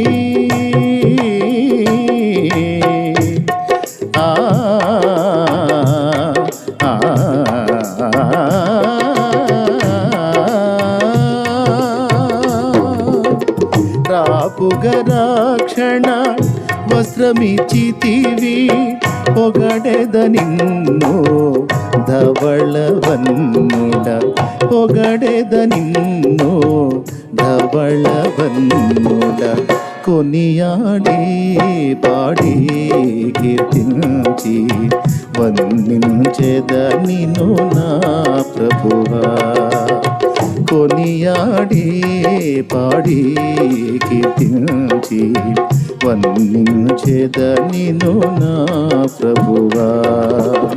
నరులను కావగా నరులను కావగా పరమును వీడి భువి కరుదెంచిన కృపగల దేవా, భువి కరుదెంచిన కృపగల దేవా. కొనియాడి పాడి కీర్తించి వందించెద నిన్ను నా ప్రభువా. దేవునికి స్తోత్రం. మళ్ళీ దాని ఫీల్ మార్చకండి.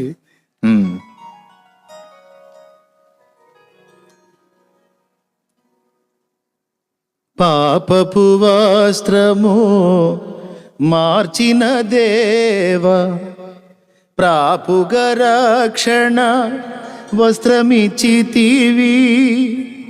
పొగడెద నిన్ను ధవళవన్నుడా. సైతాన్ గాడు రోజు పోయి చేసేది అదే పని. అక్కడ ప్రకటన గ్రంథము 12వ అధ్యాయము 9-10 వచనాలు అదే కదా. రాత్రింబగళ్ళు తండ్రి అయిన దేవుని ఎదుట మన సహోదరుల మీద నేరము మోపువాడైన అపవాది. వీడికి రోజు అదే పని. షాలేం రాజు విషయం పోతాడు. షాలేం రాజు మంచోడు అంటున్నావు, వాడు ఫుల్ తేడా, ఇదిగో ఇది చూడు అది చూడు అని చెప్పని నా చిట్టా మొత్తం అక్కడ చెప్తాడు. అవన్నీ ఆయన మళ్ళీ వాడు అబద్ధాలు చెప్పడం నిజాలే చెప్పే తండ్రి అయిన దేవుని దగ్గరికి వెళ్ళి అబద్ధాలు చెబితే పగిలిపోద్దాడికి. వాడు చెప్పేది నిజాలే. నేను చేసిన లోపాలు ఏమైనా ఉంటే అవన్నీ తీసుకెళ్ళి కంప్లైంట్ చేస్తాడు. అవన్నీ తండ్రి వింటాడు. అప్పుడు యేసయ్య కదులుతాడు. కదిలి తండ్రి మరి వాడు కొన్ని ఆ లోపాలు కలిగిన మాట వాస్తవమే అయినప్పటికీ ఇదిగో నా రక్తమును ఆశ్రయించాడు చూడు, అదిగో ఆ విషయమై నన్ను క్షమాపణ వేడుకున్నాడు చూడు, ఇదిగో వాని అతిక్రమముల నిమిత్తమై నా రక్తము ఉన్నది తండ్రి అంటాడు. కథం. ఇక వాడు అన్ని కేసులు రాసిన కేసులన్నీ కూడా ఇదిగో నా రక్తం అనగానే మొత్తం రెడ్డింగ్ పడిపోద్ది ఇంటూ మార్క్. అట్ట దప్పించుకొని కథ నడుపుతున్నాం మనందరం. ఎవరి రక్తంతో? ఆయన రక్తంతో. దేవునికి మహిమ కలుగును గాక. ఒరే ఇదన్నా పాడొచ్చా? అమూల్యమైన రక్తం లేదా? ఛాన్స్ లేదా? సరే పో.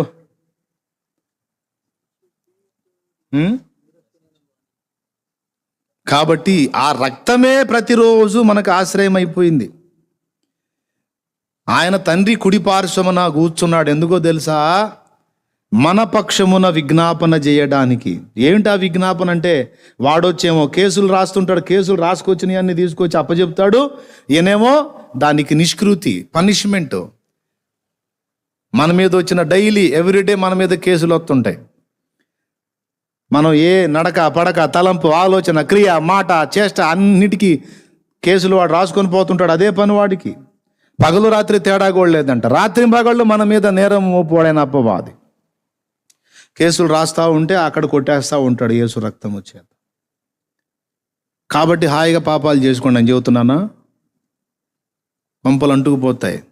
చూసి చూసి చూసి ఆయన రక్తం ఉంది కదా అని పిచ్చి చేష్టలు పదే పదే చేసి దేవుణ్ణి ఆయాస పెడితే ఒక్కసారి ఇస్తాడు. కోటింగ్. అరే నువ్వేందిరా నా ప్రేమని నా త్యాగాన్ని ఏదో అలుసుగా తీసుకొని ఆట ఆడుతున్నావు, తప్పురా, మర్యాదగా మారు మనసు పొందని చెబుతాడు. మారితే సరే, లేకపోతే నువ్వు ఎట్ట మారతావు అట్టొస్తాడు. చెవులు గలవాడు వినుగాక. దేవునికి స్తోత్రం.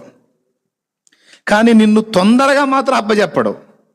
వాడు కేసులు రాసినారు, నువ్వు అట్ట చెప్తున్నావు కానీ మావాడు బంగారం అని చెప్పుకునే మంచి తండ్రి మన దేవుడు. రొట్టె చప్పట్లో దేవునికి మహిమ చెల్లిస్తూ అప్పచెప్పడు. ఏబును కూడా అప్పచెప్పలా. వాడిని కవ్వించి ఏబును వాడు శోధించేటట్టు చేసి ఏబులో ఉన్న 3 లోపాలు సరిచేశాడు. ఏమిటి ఆ 3 లోపాలు అంటే, మొట్టమొదటిది, ఏబు తన విశ్వాస విషయమై కొంచెం అస్థిరుడుగా కనపడుతున్నాడు. దాన్ని దేవుడు కరెక్ట్ చేయాలనుకున్నాడు. అస్థిరుడు అంటే నిన్నటికి నేటికి నమ్మాడు కానీ రేపటికి నమ్మలేకపోయినాడు దేవునిని. ఏబు గ్రంథము 3వ అధ్యాయము 25వ వచనం ఒకసారి చూడండి. ఏది వచ్చునని నేను బహుగా భయపడుతునో అది నాకు సంభవించుచున్నది, నాకు భీతి పుట్టించినదే నా మీదకి వచ్చుచున్నది. ఆ మాట ఒక్కసారి మళ్ళా మీరు గమనించండి. మళ్ళీ చదువయ్యా. ఏది వచ్చునని నేను బహుగా భయపడుతునో అది నాకు సంభవించుచున్నది, నాకు భీతి పుట్టించినదే నా మీదకి వచ్చుచున్నది. దేవునికి స్తోత్రం కలుగును గాక. ఏది వచ్చునని నేను బహుగా భయపడితినో అది నాకు సంభవించుచున్నది. అంటే ఇక్కడ నా డౌట్ ఏంటంటే, ఎందుకు భయపడ్డావు? నీకెందుకు భవిష్యత్తును గురించి భీతి కలిగింది? ఇప్పుడు నిన్న కాపాడిన దేవుడు, నేడు కాపాడే దేవుడు రేపు కాపాడడా? అంటే నిన్నటికి నేటికి ఉన్నాడు కానీ రేపటికి చాలినవాడు కాదా? దేవుని మీద ఆనుకునే విషయంలో, దేవుని విశ్వసించే విషయంలో ఏ విషయాన్ని గురించి కూడా మనం సందేహించటం, అనుమానించటం దేవునికి ఇష్టం ఉండదు. దైవజనులు జాషువా డానియేలు అయ్యగారు, ఆ మహానుభావుడు పలికిన మాటలు ఏవైనా ఒక మంచి మాట చెప్పండి అయ్యగారు అని అక్కడ దైవజనును ఒకసారి నేను అడిగితే ఒక అమృతతుల్యమైన మాట చెప్పాడు. విశ్వాసము భయము కలిసి కాపురం చేయవన్నాడండి అన్నాడు. నాకు చాలా హాయిగా అనిపించింది ఆ మాట విన్నప్పుడు. విశ్వాసము భయము కలిసి కాపురం చేయవు, అవి 2 వేరువేరుగా నివసిస్తాయి. ఇప్పుడు ఏబు దగ్గరకు వద్దాం. విశ్వాసము కలిగిన వానికి భయం ఉండదు, భయపడేవాడు విశ్వాస విషయంలో అస్థిరుడుగా ఉన్నాడు, చంచలుడుగా ఉన్నాడు. అవునా కాదా? విశ్వసించువాడు కలవరపడడు. ఇప్పుడు ఈయనకి ఏది వచ్చునని నేను బహుగా భయపడితినో అదే నాకు వచ్చింది అన్నాడు. ఎందుకు భయపడ్డావు? ఇది కేసు, ఏబు గారి మీద కేసు. ఎందుకు భయపడ్డావు నువ్వు?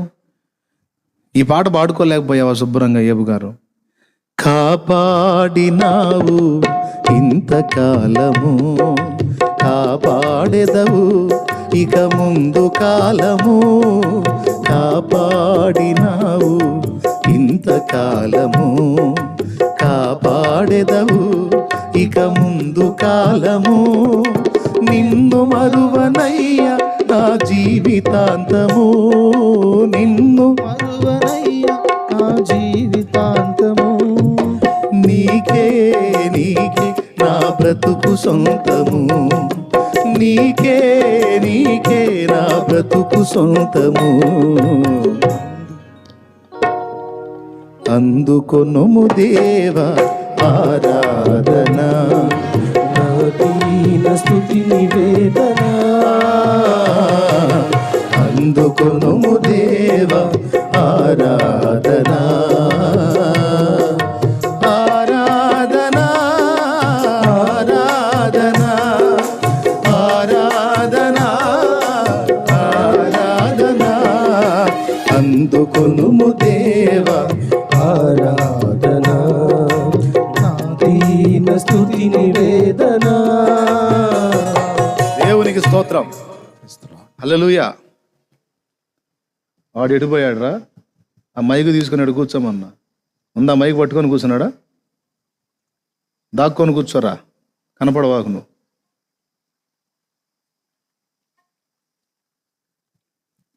ఎట్లనో కాపాడాడు బిడ్డ ఆపదలో. దేవునికి స్తోత్రం. అదే ఆనందుడే లేకపోతే ఇప్పుడు ఆగిపోయేది కదా పాట. దేవునికి మహిమ. ప్రియులారా, ఏబు గారు ఈ పాట పాడుకోవచ్చు కదా అని అంటే, అరే నువ్వు ఉంటే బాగుంటారా పాపం చెప్పేవాడు అంటాడా? ఏమండి, ఏబు గారి సమస్య ఒక్కటే కాదండి, ఇది మనందరి సమస్య. ఇది ఆరంభం నుంచి ఇప్పటిదాకా, మన విశ్వాస జీవితం ప్రారంభమైన దగ్గర నుంచి ఇప్పటిదాకా ఎన్నో పరిస్థితుల్లోంచి దాటించుకొచ్చాడు దేవుడు మనల్ని. అది మీకు అందరికీ తెలుసు, ఇక్కడ ఉన్న వాళ్ళకి తెలుసు, ఆ లైవ్లో ఉన్న వాళ్ళకి కూడా తెలుసు. ఎన్ని రకాల పరిస్థితులు గుండా దాటించాడు. అన్నిటినీ దాటించుకుంటా వచ్చి వచ్చి వచ్చి ఈ మజిలీలో కొంతమంది అంటారు, చచ్చిపోతా, ఇంకెందుకు నేను బతకటం, కష్టం, ఇక నా భవిష్యత్ అంతా శూన్యంగా కనపడుతుంది, అంధకారంలా కనపడుతుంది, ఇక నేను బ్రతకడం వ్యర్థం అని తమ పరిస్థితులను బట్టి, తన ఫ్యూచర్ని బట్టి కొంతమంది భయపడి, వేదన పడి, దుఃఖపడి, భవిష్యత్తును ఊహించుకొని ప్రస్తుతంలో మనశ్శాంతి పాడు చేసుకుంటారు. యేసయ్య ముందే చెప్పాడు, ఏ రోజుకి ఈడు ఆ రోజుకు చాలు, నీకు ఏ రోజుకి ఏది కావాలో నేను చూసుకుంటాను, నువ్వు నోరు మూసుకొని ప్రస్తుతం ఉన్నదాన్ని అనుభవించి నన్ను స్తుతించు అని ఆయన అంటే, ప్రభా ఇప్పుడు బాగానే ఉంది కానీ ప్రభా ఇప్పటికి 15 రోజులకు ఉన్నాయి ప్రభా బియ్యం, స్తోత్రం అయ్యా, ఈ లాక్డౌన్ ఎన్ని రోజులు అవుతుందో ఏం సంగతో ప్రభా, ఇప్పుడు ఒక 500 ఉంది నాయన, నీకు స్తోత్రం అయ్యా, కానీ నా ప్రభా అది కూడా అయిపోతే ప్రభువా ఏందో ప్రభా అంటే, అప్పుడు దేవుడు అవునరా నిజంగా నాకు కూడా డబ్బులు అయిపోయినరా, ఏం చేద్దాం, నేను కూడా దిగులేసుకున్నా అంటాడా? నీకోసం ఆకాశ వాకిలి విప్పుతాను నాయనా, ఎందుకు నువ్వు అట్లా భయపడతావు, నేను లేనా, నిన్ను పోషించుకోలేనా, నీకు అన్నం పెట్టలేనా, ఎందుకు నువ్వు శూన్యంగా ఆలోచించుకుంటావు అని. ఇప్పుడు లాక్డౌన్ సమస్య ఒక్కటే కాదు, అన్ని విషయాల్లో. అంటే పిల్లలు ఏదో చిన్న పిల్లలుగా ఉన్నప్పుడు అది వేరే సమస్య అన్నయ్య, పిల్లలు కొంచెం పెద్దోళ్ళు అయ్యారు కదా, పెళ్ళికి వచ్చారు కదా, వాళ్ళ పెళ్ళిళ్ళు ఏం చేస్తాడో మరి, అదే కొంచెం నాకు దిగులు అన్నయ్య, అన్నం వంట పట్టట్లేదు అన్నయ్య. అట్టయితే మానేసి ఎండుకొని పెందలాడిపో అనాలనిపించింది నాకు, మరి అనకూడదు కదా, అందుకని అనలే. దేవునికి స్తోత్రం, హల్లెలూయా. పిచ్చి ముఖమా, నిన్ను పుట్టించినవాడు, నీకు ఆ పిల్లల్ని పుట్టించినవాడు నీ సంగతి ఆలోచించి పెట్టాడు, నీ పిల్లల సంగతి కూడా రెడీ చేసి పెట్టాడు. ఆ టైం వచ్చిందాకా ఆగిద్దంతే. ఆ సమయం వచ్చినప్పుడు నువ్వు ఆపినా ఆగదు. గుర్తుపెట్టుకో, ఏదైనా సరే అన్నీ ముందే సిద్ధపరచబడి ఉన్నాయి, సందేహించొద్దు. రేపటికి ఏం జరిగిద్దో, రేపు పరిస్థితి ఏందో అని రేపటిని గురించి వికృతంగా ఊహించుకొని ఈరోజు దేవుడు నీకు ఇచ్చే ఆనందాన్ని పాడు చేసుకోవద్దు. అలా పాడు చేసుకున్నాడు ఏబు.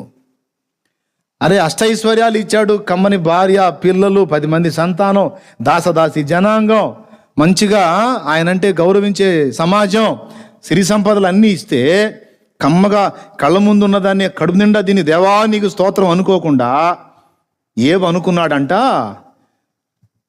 సిరి సంపదలు ఇప్పుడు నాకు అద్భుతంగా ఉన్నాయి, ఈ భవిష్యత్తులో ఒకవేళ పోతే నా గతి ఏంది, పోతాయేమో, నా భార్య ఇప్పుడు నన్ను ఒక దేవుళ్లాగా గౌరవిస్తుంది, నా భార్య నన్ను అమితంగా ప్రేమిస్తుంది, ఈ ప్రేమ నిజంగా స్థిరంగా ఉంటుందంటావా, ఏమో భవిష్యత్తులో నా భార్య నాకు రివర్స్ అయిద్దేమో, పిల్లలందరూ బాగున్నారు, పచ్చగా ఉన్నారు, హాయిగా ఉన్నారు, కళకళలాడుతూ ఉన్నారు, 10 మంది పిల్లలు, నా భోజనపు వాళ్ళ చుట్టూ ఉలివ మొక్కల్లాగా, వీళ్ళకి ఏమన్నా అయిద్దేమో, అమ్మో వీళ్ళకి ఏమన్నా అయితే నేను తట్టుకోగలనా, నా శరీరము ఉక్కులాగుంది, అమ్మో దీనికి ఏమన్నా అయితే నేను సహించగలనా. వింటున్నారా? ఎవరి పిల్లలన్నా చనిపోయినప్పుడు ఆ దృశ్యం ఆయన చూస్తే నా పిల్లలు కూడా ఇట్లాగా అయిపోతారేమో అని భయపడేవాడట. ఎవరికన్నా రోగం వచ్చిన వ్యక్తిని చూస్తే అమ్మో నాకు ఈ రోగం వస్తే ఏమైద్దో, నాకు వచ్చిద్దేమో అని భయపడేవాడట. ఎవరి భార్య అయినా భర్త మీద రివర్స్ అయితే అది చూసినప్పుడు అమ్మో నా భార్య నా మీద ఇలా రివర్స్ అయిద్దేమో ఏమో ఏమో నేను ఏది వచ్చునని భయపడుతునో అది ఏమో అనే కొంప ముంచింది. దేవునికి స్తోత్రం కలుగునుగాక, హల్లెలూయా. అది ఎందుకు అంతసేపు భయపడ్డావు, ఇప్పటిదాకా నీ భార్యను నీకు లోపరిచిన దేవుడు ఇక ముందు లోపరచడా? ఇప్పటిదాకా నీ పిల్లల్ని క్షేమంగా కాపాడిన వాడు ఇక ముందు కాపాడా? ఇప్పటిదాకా నిన్ను ఆదుకున్న దేవుడు ఇక ముందు ఆదుకోడా? కానీ భవిష్యత్తును ఊహించుకొని ఏబు ప్రస్తుతాన్ని దుర్భరంగా గడుపుతున్నాడు. అది మండింది దేవుడికి. ఇప్పుడు నీకు నాకు అదే చెబుతాడు, నువ్వు అసలు భవిష్యత్తు గురించి నువ్వు చింతపడవాకు, నువ్వు నన్ను నమ్ముతున్నావా అంటాడు. ప్రభా, అయ్యో, అమ్మో తండ్రి స్తోత్రం, నిన్ను నమ్మక ఎవరు నమ్ముతానయ్యా, అమ్మ బాబోయ్ కదా. మరి ఎందుకు అదురుపోతావు భవిష్యత్తు గురించి? నన్ను నమ్ముతున్నాను అన్నప్పుడు నేను ఉండేవాడిని ఉంటాను కదా. మనుషులైతే పోతారేమో, వీళ్ళు పోతే మనకు మాట ఇచ్చిన వాళ్ళు పోతే మన గతి ఏందని అనుకోవచ్చు. నేను నిరంతరము జీవించుచున్నవాడను, నీవు నన్ను నమ్ముతున్నాను అంటావు, ప్రస్తుతాన్నేమో దుఃఖభరితంగా గడుపుతున్నావు. నాకు ఇది బాధగా ఉంది బిడ్డ, నీకు ఇచ్చింది కూడా నువ్వు సంతోషంగా అనుభవించట్లేదు. నీ కళ్ళ ముందు నేను పెట్టిన ఆహారాన్ని తృప్తిగా తినట్లేదు, భవిష్యత్తుని గురించి ఆలోచించుకొని ప్రస్తుతాన్ని దుర్భరంగా గడుపుతున్నావు.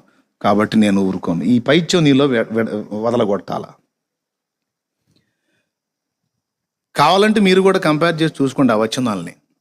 ఇదే భావం వచ్చిద్దో ఇంకో భావం వచ్చిద్దో మరి నాకు చెప్పొచ్చు, ఇబ్బంది లేదు, నేర్చుకుంటానికి కూడా రెడీ నేను. దేవునికి మహిమ. ఇప్పటిదాకా కాచిన దేవుడికి ముందు కూడా కాయగలడని నమ్మాలి. అలా నమ్మకపోతే కోపం దేవునికి.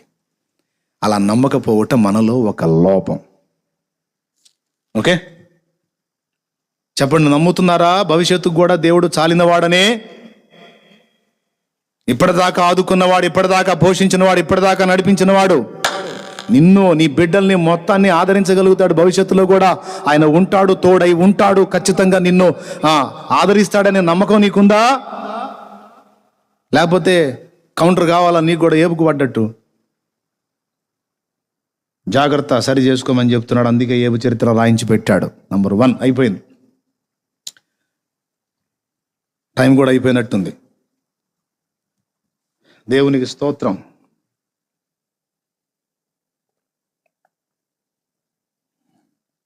భయపడొద్దు బిడ్డ, భయపడొద్దు. ఇదే పాటలో పెట్టావు. ఇంతకాలము కాచినవాడు ఇప్పుడు మరచేనా, ఇంతవరకు నడిపించినవాడు ఇక నిన్ను వీడేనా, అనురాగం పంచినవాడు అన్యాయము చేసేనా, అనురాగం పంచినవాడు అన్యాయము చేసేనా, ప్రాణము బలి పెట్టినవాడు, ప్రాణము బలి పెట్టినవాడు ప్రేమించుటమానేనా, గుర్తు చేసుకో మనస గుండెలోన దాచుకో, గుర్తు చేసుకో మనస గుండెలోన దాచుకో, గతకాలపు జీవితమున యేసయ్య కార్యాలు, గతకాలపు జీవితమున యేసయ్య కార్యాలు గుర్తు చేసుకో మనస గుండెలోన దాచుకో. దేవునికి మహిమ. పిల్లరా, ఇంకా టైం అయిపోయిందిలే కానీ ఇక మిగిలిన ఈసారి చెప్తా, దేవుని చిత్తం అయితే ఈసారి చెప్తాను. లేదా మీకు ఇంట్రెస్ట్ ఉంటే మీరు ధ్యానించుకోండి, అవి మీకు కూడా అర్థమవుతాయి. లేదు చెప్పమంటే తప్పకుండా ఈసారి చెప్తాను. మెట్టుకి దేవభక్తి సాధన చేసేవాడు నోరు ముయ్యాలి, చెవులు ముయ్యాలనే విషయం, దేవుడు తన స్వరాన్ని ఎలా వినిపిస్తాడు, దాన్ని ఎలా సాధన చేసి తెలుసుకోవాలి అనే విషయం, దాంతోపాటు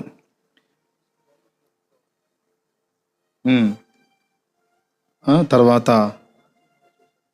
మరి దేవుడు మనలో ఏం చేస్తున్నాడు, మనలో ఉండకూడని దుర్లక్షణాలు తొలగించి ఉండవలసిన ముఖ్య లక్షణాలని నింపుతున్నాడు అనే విషయాన్ని మనం నేర్చుకున్నాం. ఈ మూడింటితో పాటు భక్తులకు, నీతిమంతులకు, యథార్థవంతులకు ఎందుకు శ్రమలు వస్తాయి, అవి దేవుని అనుమతితోనే వస్తున్నాయా, వస్తే ఎందుకు వస్తున్నాయి, ఏ కారణం చేత దేవుడు ఆ పరిస్థితులు అనుమతిస్తున్నాడు అనే విషయాలు కూడా మనం ధ్యానించుకోవటం మొదలుపెట్టి ఒక్క పాయింట్ని గురించి ఇప్పుడు మనం విశ్లేషించుకున్నాం. అది ఏబులో దేవునికి కనిపించినటువంటి ప్రథమ లోపం ఏంటంటే నిన్నటికి నేటికి నమ్మాడు కానీ భవిష్యత్తు మరి లాజరు సోదరి మార్త విషయం మనం చూస్తే మార్త లేదు, నిన్నటికి నమ్మింది, భవిష్యత్తుకు నమ్మింది కానీ ప్రస్తుతానికి నమ్మలేకపోయింది. లాజరు చనిపోయాడు, సమాధిలో పెట్టారు. సమాధిలో పెట్టి దుఃఖపడుతుంటే పోయాడు యేసయ్య. వాళ్ళ దుఃఖం చూసి ఆయన కూడా దుఃఖపడ్డాడు, ఒక మనిషిగా స్పందించాడు. తర్వాత లాజర్ని ఎక్కడ పెట్టారు అని అడిగితే చూపించింది. ఏమంటుందో తెలుసా యేసు ప్రభుతో? ఫస్ట్ ప్రభువా, నీవిక్కడ ఉండి ఉంటే నా సహోదరుడు చావకపోవును అన్నది. యోహాను సువార్త 11లో ఉంటుందండి, మీకు అందరికీ తెలిసిన సంగతే. ఇంటికి వెళ్ళి తర్వాత ధ్యానించుకోండి. ఇంటికి వెళ్ళి ఇంటికాడే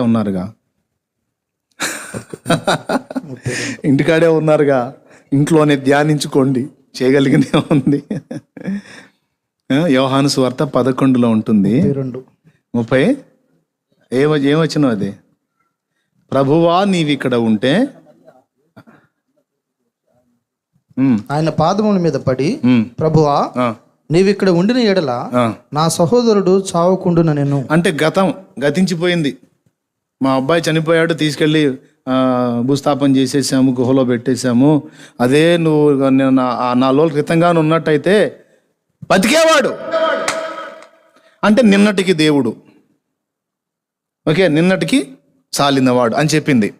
సరే, ఆయన అన్నాడు ఎక్కడ పెట్టారు, పద ఆ గుహ దగ్గరకు పద చూద్దామంటే తీసుకెళ్తా మధ్యలో మాటలు జరిగినాయి. ఆ మాటల్లో పునరుద్ధానమును జీవమును నేనే, నా యందు విశ్వాసం ఉంచేవాడు చనిపోయినా బ్రతుకునని అక్కడే అంటాడు. ఫస్ట్ మాటలోనే అంటాడు, నువ్వు ఇక్కడ ఉంటే నా సహోదరుడు చావకపోవును. అంటే అమ్మ కొంచెం బిజీ పనిపడి ఆగానమ్మా అనలా. ఏమన్నాడు చూడండి, కుదరలేదమ్మా, ఏం చేద్దాం, నన్ను రానిపోయా జనం, అందుకని ఆగిపోయాను అనలా. చదువు ఆయన ఏమన్నాడు. అందుకు యేసు, నీవు నమ్మిన ఎడల దేవుని ఏ వచనం అది? 40 వచనం. ఇప్పుడు మార్త పోయి ప్రభువుని కలుసుకుంది కదా, కలుసుకున్నప్పుడు మరి ప్రభు ఏం మాట్లాడాడు ఆమెతో? ప్రభువా నీవు ఇక్కడ ఉండిన ఎడల నా సహోదరుడు చావకపోనంది కదా అన్న తర్వాత ఆయన ఏం అనలేదా? అయ్యా, ఇంతసేపు పట్టిందా ఆ వచనం దగ్గర రావటానికి? అందుకు యేసు, పునరుద్ధానమును జీవమును నేనే, నా యందు విశ్వాసం ఉంచువాడు చనిపోయినను బ్రతుకును. అద్దుకో. అప్పుడు ఆమె ఏమందో చూడు, మళ్ళీ బ్రతికి నా యందు విశ్వాసం ఉంచు ప్రతివాడును ఎన్నటికి నీ చనిపోడు, ఈ మాట నమ్ముచున్నావా అని ఆమెను అడిగాను. ఆమె, అవును ప్రభువా, నీవు లోకమునకు రావలసిన దేవుని కుమారుడువైన క్రీస్తువని నమ్ముచున్నానని ఆయనతో చెప్పాను. ఆమె ఈ మాట చెప్పి చాలు అన్నది కదా. అవునయ్యా నేను నమ్ముతున్నా అంది. తర్వాత ఇంకొక మాట ఏమందంటే, అతన్ని నేను లేపుతాను అని ప్రభు అంటే పునరుద్ధానమందు అతడు లేచుందని నాకు తెలియను అనే మాట మార్త వాడుతుంది. చూడండి ఒకసారి ఆ వచనం. నేను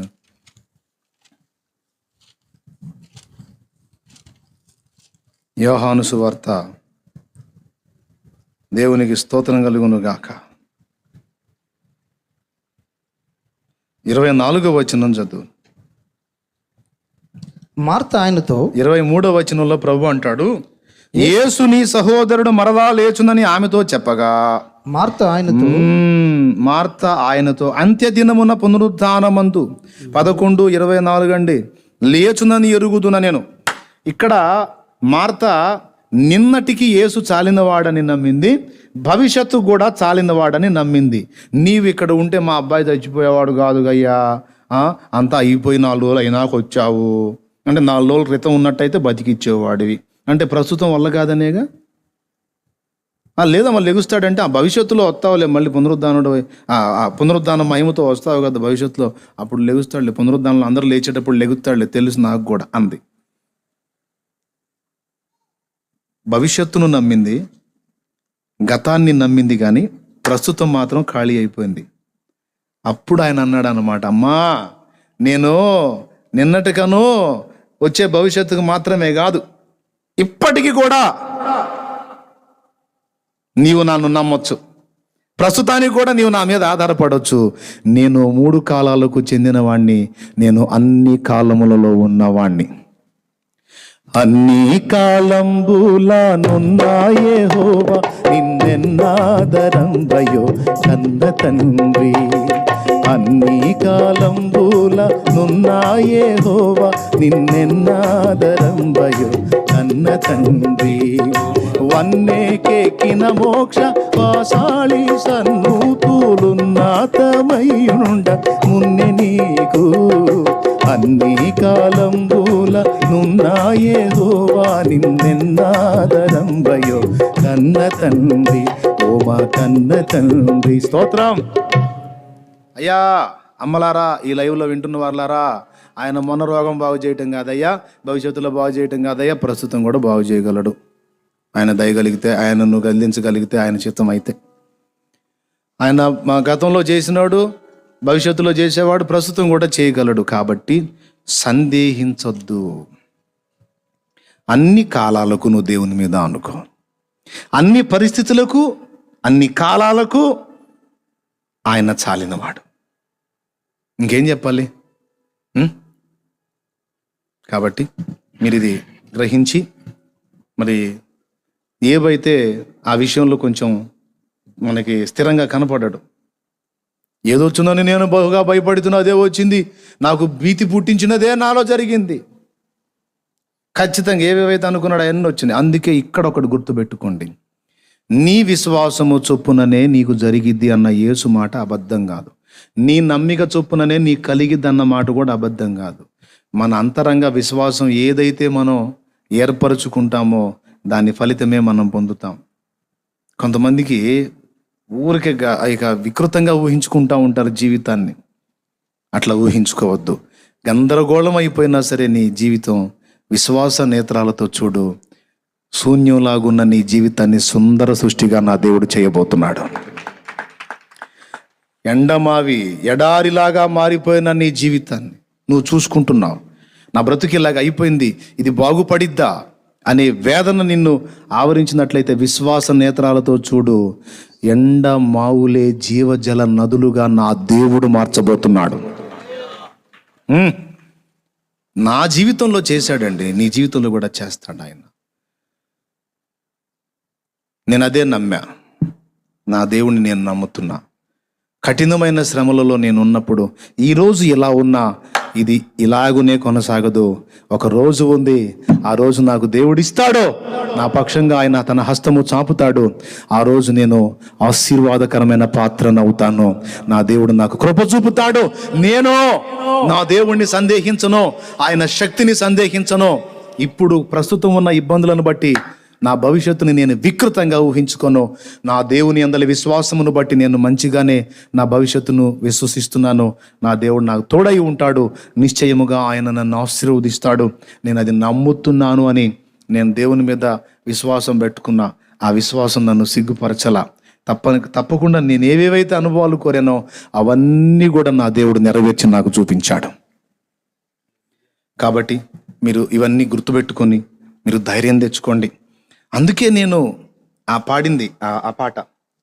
నీవు మోసిన నిందకు ప్రతిగా పూదండ ప్రభువు ఇచ్చునులే. నీవు పొందిన వేదనలన్నీ త్వరలో తీరిపోవునులే. నీ స్థితి చూసి నవ్విన వారే సిగ్గుపడే దినమొచ్చేనులే. నీ స్థితి చూసి నవ్విన వారే సిగ్గుపడే దినమొచ్చేనులే.